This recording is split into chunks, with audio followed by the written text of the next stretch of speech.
Good day sir, I'm Mariner C. Balyo. So continuation lang po ito ng report namin sa chapter 12. When we say SE, ito yung pakikipag-ugnayan at pakipagtulungan sa komunidad. And yung ML naman is pamumuno at maayos na pamamahala sa paaralan. So, yun naman tayo sa number 1, promoting shared responsibility for school improvement. So, nakikita niyo po ba yung 1 and 1 dyan? 1.1, which is the build trust and lead terms communities for school improvement. Tapos yung sa 1.2 naman is empower the community to work for enhancement of school performance. So, dito po is number 1 is, for example po, mag-organisa ka ng regular na meeting kasama ang mga PTA at barangay para pag-usapan ang problema sa paaralan. So, yung number 2 din po is bigyan ng kapangyarihan ang komunidad. For example, hikayatin ang mga magulang na tumulong para sa reading programs or sa clean-up drives. Sa number 2 naman tayo, which is the Managing Education Alliance and Network. So, sa 2.1 naman is communicate effectively with different stakeholders. For example, is gumamit ng text, group chat o kulong para sa malinaw na maiparating ang information.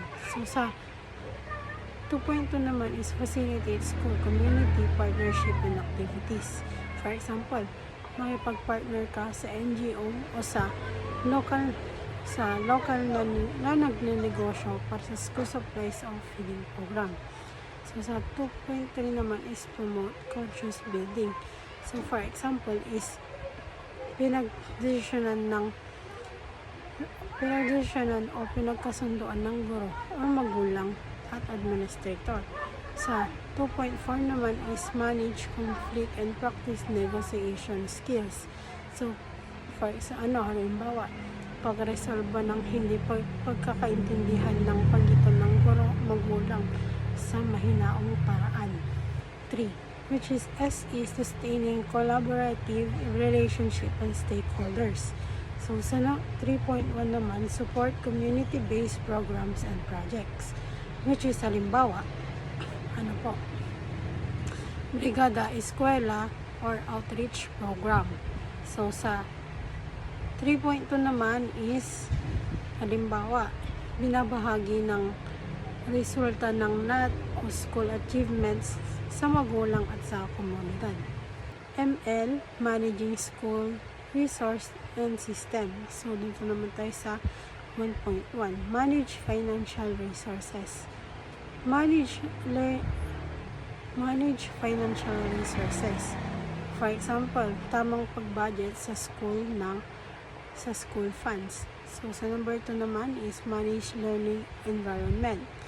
So, sinasabi dito, for example, sinisigurado ng mga students na malinis at maayos ang classroom. So, sa 1.3 naman tayo, which is the manage system and procedures.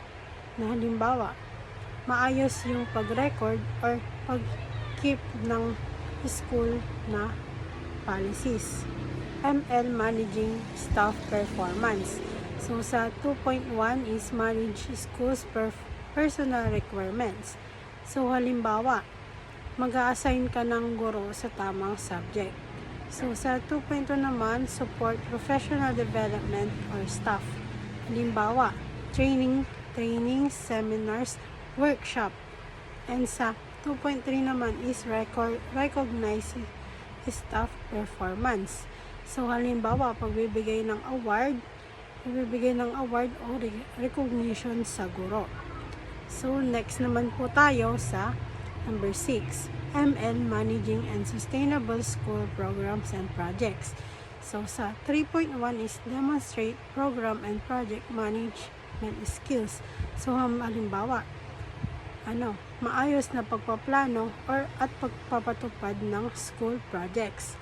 At sa 3.2 naman is promote school-based program and projects that support sustainable development.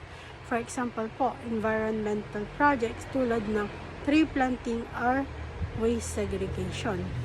Instructional leadership like the NCBSSH for Philippines, the competency framework for Southeast Asian school heads also includes domain for instructional leadership and administrative leadership.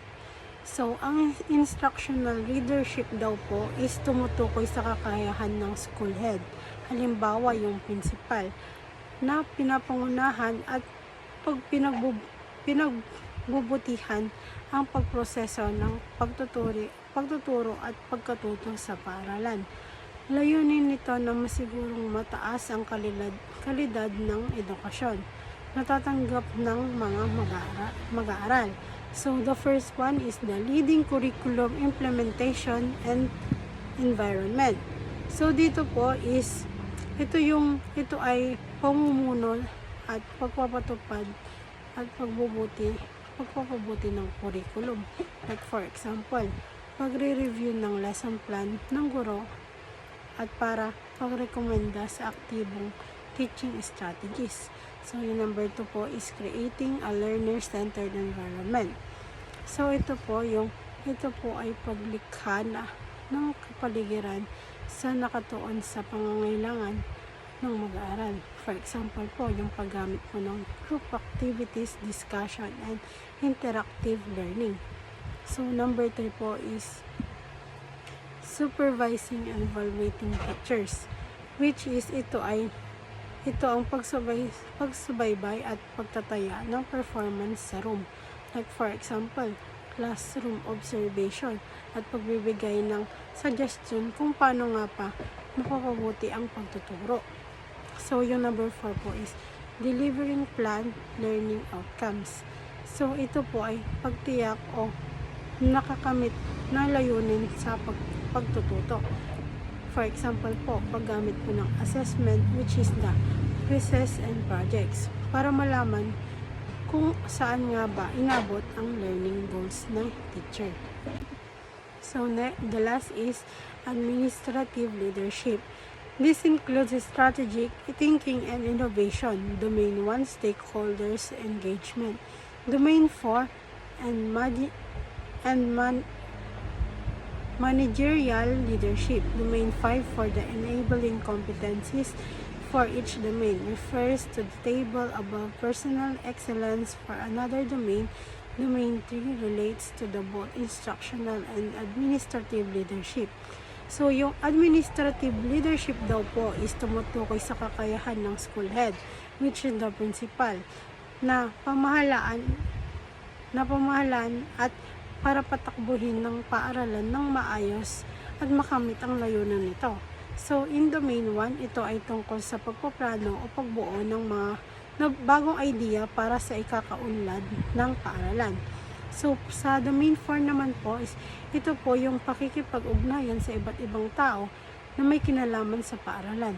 And yung domain 5 daw po is ito ay maayos na pamamahala sa araw-araw na operasyon sa paaralan. At yung domain 3 daw po is tumutukoy po ito sa sariling pagunlad ng school head.